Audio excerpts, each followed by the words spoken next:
نذیر لغاری صاحب آپ سے آغاز کرتی ہوں. یہ شرمناک واقعہ سویڈن میں جو پیش آیا، پوری اسلامی دنیا اس وقت غم و غصے میں مبتلا ہے.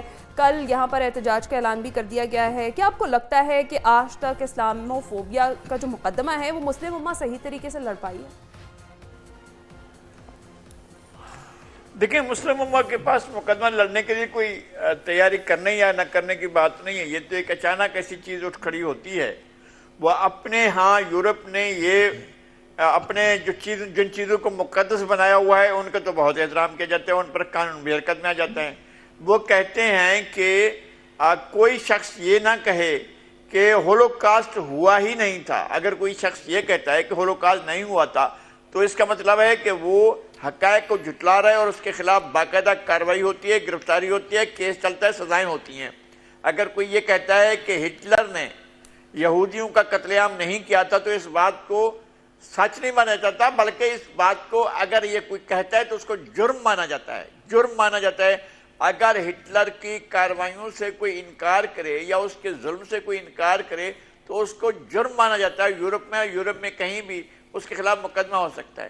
لیکن کیا ایک تاریخ کی، انسانی تاریخ کی انتہائی قابل احترام ہستی کے بارے میں اور ایک ایسی آفاقی اور آسمانی کتاب کے بارے میں جب آپ کوئی توہین آمیز بات کرتے ہیں تو کیا 1 ارب سے زائد انسانوں کو دکھ نہیں ہوتا ہے، انہیں تکلیف نہیں ہوتی ہے؟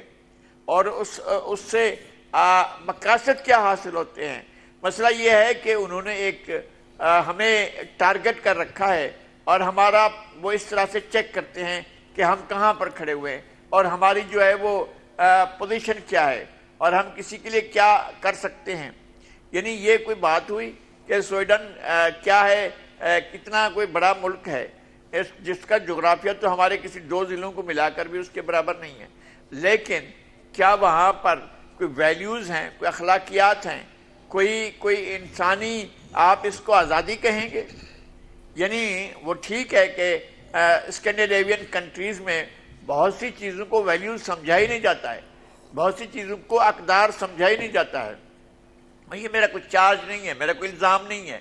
اور ایسا ہی ہے، جا کر آپ کوپن ہیگن کی سڑکوں پر دیکھیں یا ناروے میں جائیں یا آپ سویڈن میں جائیں اور سویڈن کے شہروں میں جائیں تو بہت سے چیزوں کے آپ مظاہر نظر آئیں گے جہاں ویلیوز نہیں ہوتی ہیں، ویلیوز دم توڑ رہی ہوتی ہیں. تو وہاں مذہبی اقدار ان لوگوں کے پاس ان کی کیا قدر ہو سکتی ہے. لیکن ہمیں ایک بات یہ تو دیکھنی چاہیے کہ یورپی یونین کا کیا ریئیکشن تھا. یورپی یونین کا ریئیکشن شدید تھا اور اتنا ہی شدید تھا جتنا اسلامی دنیا کا تھا. اسی طرح سے روسی صدر کا جو رد عمل تھا وہ کتنا شدید تھا. روسی صدر نے قرآن مجید کو ہاتھ میں لے کر اس کے تقدس کی بات کی. تو ہمیں ان چیزوں سے بھی اپنے آپ کو یہ کرنا چاہیے کہ دنیا ایک طرف نہیں ہے. وہ ایک حکومت یا اس کے کارندے یا اس کے کچھ ماننے والے جو ہیں وہ سب کچھ نہیں ہیں. دنیا میں اور بہت سی آوازیں ہیں اور معقول آوازیں بھی موجود ہیں. ہمیں ان آوازوں کو اپنے ساتھ ملانا چاہیے اور ان آوازوں کو اپنے ساتھ رکھنا چاہیے. یہ کیا مقصد کیا ہے اس کا ہمیں کبھی سمجھ نہیں آتا ہے کہ وہ ہماری انتہائی قابل احترام ہستیوں کو اور ہماری مقدس کتاب نذیر لغاری کو نشانہ کیوں بناتے ہیں؟ کیا یہ دہشت گردی نہیں ہے؟ کیونکہ دہشت گردی کو تو ہمیشہ اسلام کے ساتھ ہی جوڑ دیا جاتا ہے. قطعی دہشت گردی ہے، قطعی طور پر. اور یہ کوئی آزادی اظہار نہیں ہے. اور آزادی اظہار کی ویلیوز اگر یہ ہیں تو ہم بھائی نہیں مانتے ہیں اس آزادی اظہار کو.